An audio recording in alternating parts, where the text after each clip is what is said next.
আসসালামু আলাইকুম বন্ধুরা, আশা করি সবাই সুস্থ আছেন। আরও একটি নতুন সংবাদ নিয়ে আপনাদের সামনে উপস্থিত হলাম। হ্যাঁ, ঠিকই শুনেছেন, ইরান তার আক্রমণকে আরও জোরদার করেই চলেছে।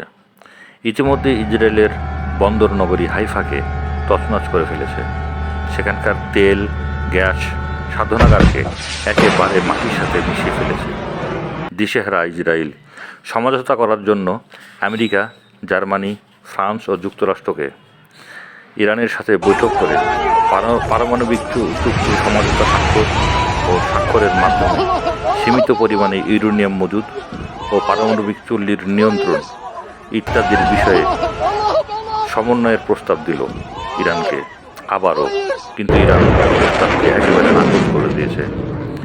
দিশেহারা ইহুদিবাদী ইসরায়েল তার সর্বশক্তি শেষ করে সর্বশেষ অবলম্বন আয়রন ডোমকে অব্যবহারযোগ্য ঘোষণা দিয়ে নতুন প্রতিরক্ষা ব্যবস্থা অস্ত্র শুরু করেছে। রাইটার্সের বর্ণনা অনুযায়ী দখলদার ইসরায়েলের 15টি পঞ্চম প্রজন্মের বিমান বিধ্বংস করেছে ইরান। 5 জন বৈমানিককে আটক করেছে, তার মধ্যে 2 জন নারী বৈমানিক এবং 3 জন পুরুষ বৈমানিক। ইতিমধ্যে আরব লীগ তাদের সমর্থনের কথা ইরানকে জানিয়েছেন। আরব দেশগুলো ইহুদিবাদী ইসরায়েলকে তাদের ভূমি যুদ্ধ বিমানের জন্য ব্যবহার না করার নির্দেশ প্রদান করেছেন। এদিকে দিশেহারা ইসরায়েল হাইফা বন্দর দিয়ে 70% পণ্য বাণিজ্য হতো, সেই বন্দরকে ইরান একেবারেই অকেজ করে তুলেছে।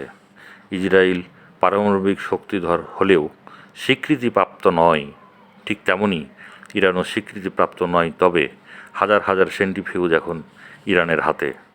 আন্তর্দেশীয় ও দূরপাল্লার ক্ষেপণাস্ত্র ইরান নিজেই তৈরি করে।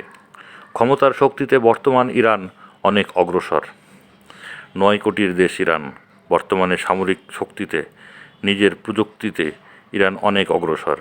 পৃথিবীর মানচিত্রে ইরান নিজের স্থান নিজেই করে নিয়েছে 29 বছর বাণিজ্য নিষেধাজ্ঞা থাকার পরেও। এই আক্রমণে ইরান না ইসরায়েল জয়লাভ করবে, কমেন্ট করে জানাবেন। আরও নতুন সংবাদ নিয়ে 4 ঘন্টার মধ্যে আমি উপস্থিত হব ইনশাল্লাহ। ওয়ার্ল্ড নিউজ 4 বাংলাদেশ জিন্দাবাদ। আসসালামু আলাইকুম ওয়া রাহমাতুল্লাহি ওয়া বারাকাতুহু।